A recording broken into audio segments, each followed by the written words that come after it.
This is RD here with No Crime, No Time, also known as Danny, and I'm bringing you your blackout. So your screen is totally black. I believe people should do their own research.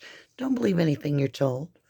Go ahead and check it out yourself so you know. You don't believe, you know, right?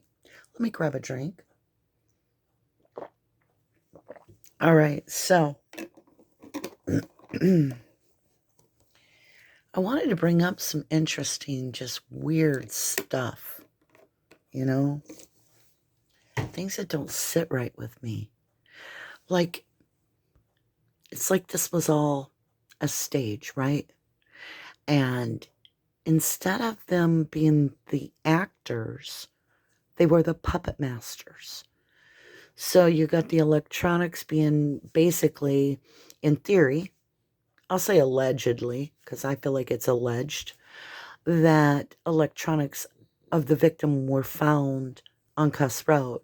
But yet you have Ryan Hilligus and Scott Blowdorn, whatever his name is, as some of the English say, the the the flatmate.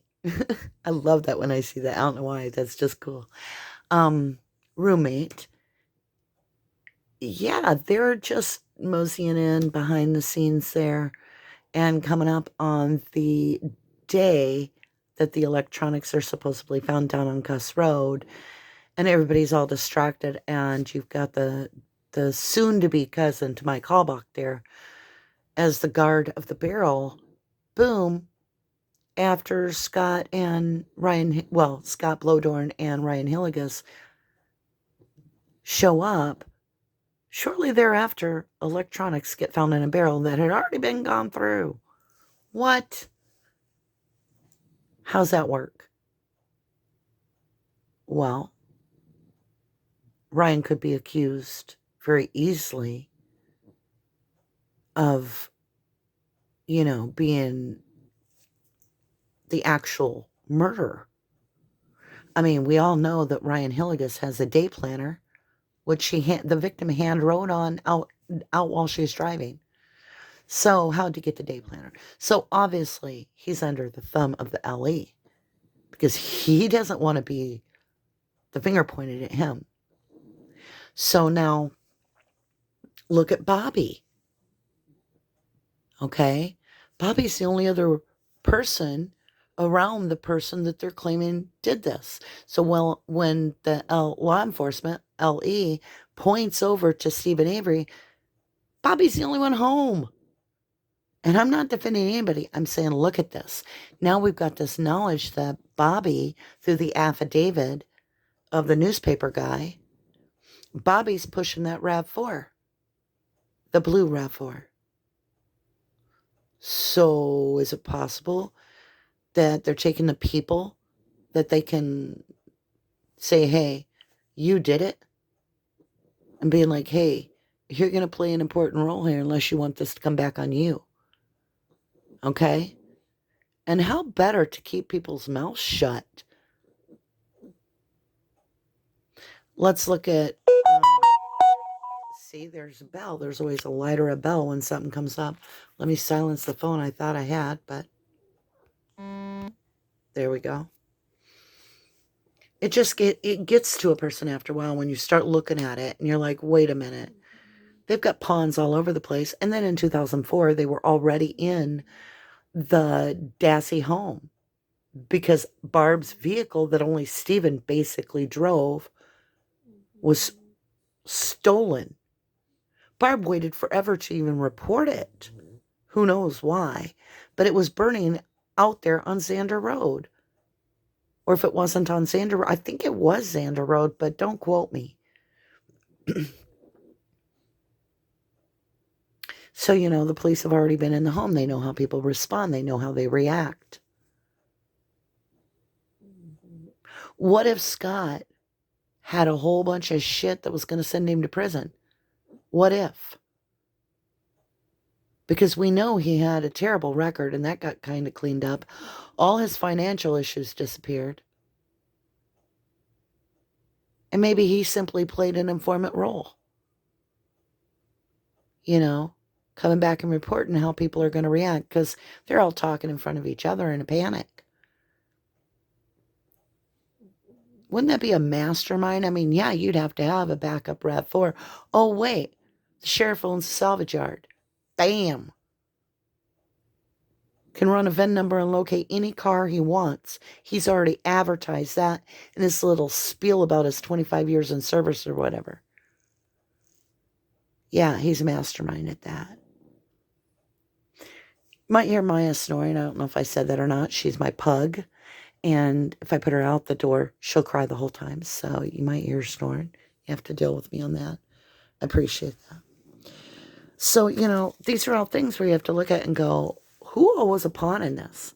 You have Earl Avery claiming to have pulled up all these trees that have roots and going to replant them somewhere in October in Wisconsin, which is more of a March thing you do. Okay? Yet, there's trees with roots on them leaning all over the blue RAV4. And how did that blue RAV4 get pushed up in that position? Probably in the end loader. Where was Earl? Driving the end loader the day Teresa disappeared. Let's get into that. So, isn't it interesting that Stephen reported immediately while Teresa was just being started to be questioned, like, what, have you seen her? Do you know who saw her last? The news broadcasts are going through their live, and Stephen's just opening his house to the cops, and he's talking to people. He's just being out there with it all. So obviously he's not too concerned that they're going to find anything or that he's going to slip up because he's running on the truth. We know that. You can tell by his body language and everything he says. He's absolutely comfortable. They're not going to find a damn thing. And he reports that they're like, well, why did you call her back after 4:30, that second call, but hang up? He's like, well, I kind of remembered my brothers were supposed to sell the inloader. I was supposed to send the girl up to take photographs of that. All right, well, that works. That holds truth. That holds water, because Earl is reported later when Chuck and that friend, I don't trust him at all. I'm trying to remember his name right now. It's eluded my mind. It'll come back in a minute. And Steve Avery are all at the shop. Did she come yet? And he's like, no. Steve says no. Why? Why did he say no? Because he meant to take the pictures of the end loader. Right? Because they say, well, where's Earl? Right away. And when you understand the context of the conversation, you're like, Chuck says Earl's down at the gravel pit, with the end loader. So now you can look at that situation and go, wow, pelvic bones were found in a quarry near deer camp.